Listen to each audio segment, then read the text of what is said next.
Apat na sundalo nasawi sa pananambang sa Maguindanao del Sur. Narito ang news scoop ni Christine Belen. Apat na sundalo ang patay sa ambush ng Dawla Islamia sa Maguindanao del Sur. Ayon kay Brigadier General Alan Nobleza, Direktor ng Police Regional Office, Bangsamoro Autonomous Region, nakatanggap sila ng ulat na miyembro ang apat na sundalo ng 6th Infantry Division.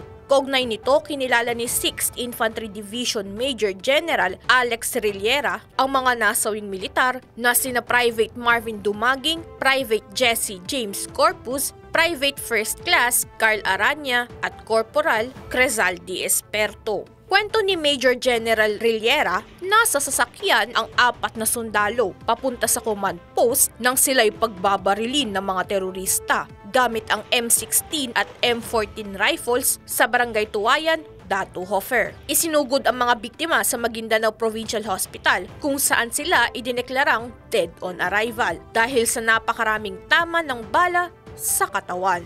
At para sa News Scoop, ako, si Christine Belen, nagbabalita ng tama, naglilingkod ng tama.